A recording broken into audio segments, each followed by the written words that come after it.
Ooh. Ooh. Ah. Listen, buying a flipped house is not always roses. This is what you need to do to make sure that you put yourself in the best position not to end up with a lemon.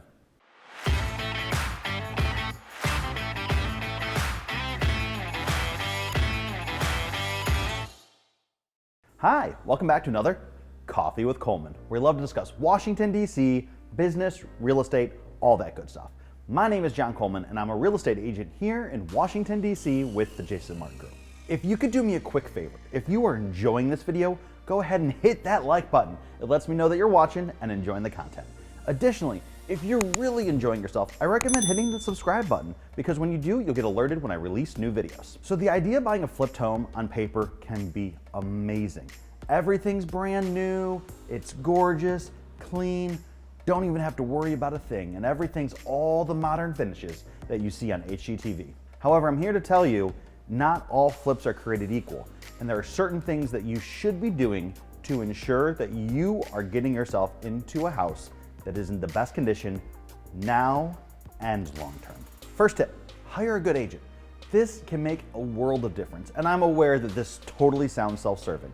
However, I might not be an inspector, but I have certainly sat through a lot of inspections and I know what they're looking for. And having sold a lot of houses, I know the difference between a good flip and a bad flip.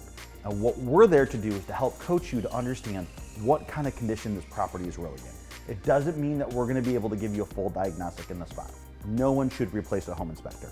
However, if we can save you some heartache, some money, and some time, that's why you hire a good professional to be on your side. Second is use DCRA records. DCRA is the governing body that looks over all of the development of homes around DC.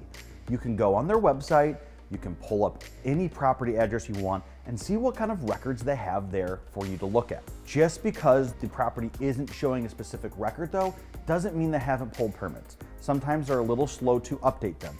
So in that event, part of the contract can always be to asking the seller to provide you copies of all of the permits and the building final. Important terminology is building final upon settlement. So that way you can ensure that all of the things that needed to be done and all of the inspectors that needed to be through the house were there, and this was done above board. Third is getting a quality home inspector. And like agents, like houses, like anything else in this world, not all home inspectors are created equal. There are some that are much more thorough and diligent, and those are the ones that you want to align with. I even recommend finding someone that has a background in doing a renovation of a home themselves or running a team. The person that I typically work with, well, he ran a home remodeling business for about 14 years, so he knows where people could potentially cut corners. So aligning yourself with a really good person that knows what to look for, that knows what a crew can do, and knows how it should be done is super important. It's one thing to point out something wrong, it's another important thing to point out why it's wrong and why the impact could be long-term and detrimental to your home. The home inspector should be going in places that are totally accessible to them too. Whether that's getting on the roof, going in the attic crawl space, going in the basement crawl space, wherever they can poke their head into, they should be going into. So make sure that they bring a ladder, they do what they need to do, and have all the equipment ready so they can get in every little crevice that's safe for them to get into, because this is your one chance to make sure that everything was done the way that it needs to be. There's one thing that I've seen to be true, and this is from my own home inspectors. Houses tend to have vibes. It sounds kind of crunchy, but stick with me here. When you start going, you're gonna start getting the quality, good or bad, of how the house is gonna go, and it's usually pretty consistent. And if it's consistently below where we want it to be, well, that's just what you can see. You can't see what's behind the walls. They can't cut holes open. So you have to assume the quality behind the walls is equal or less than what you can actually see. So keep that in mind as you're going through the process. Tip number 4 is pay attention to the reputation. Some companies have a well-built reputation across the city, and we can stand by them, and we know that if something does go wrong, they're gonna come back and fix it. They're gonna take care of people because their name matters. If this is someone that hasn't done quite as many projects or we don't know who they are, well, we should do a little bit more homework. We can look in the LLC, see who owns it, and see if there's any history there. We can also see if we can figure out what other homes they've remodeled in the past and reach out to those owners to see if they've had positive experiences with the product and with the developer if anything happened. Trying to get as much information during this period is going to be super important. So do everything you can to ensure that you're putting yourself in the best position.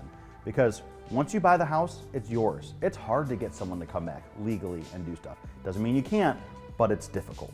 So you want to put yourself in the best position from the day of settlement to be in a good spot. Tip number 5 is, even in the perfect house, something's probably going to pop up in the first year.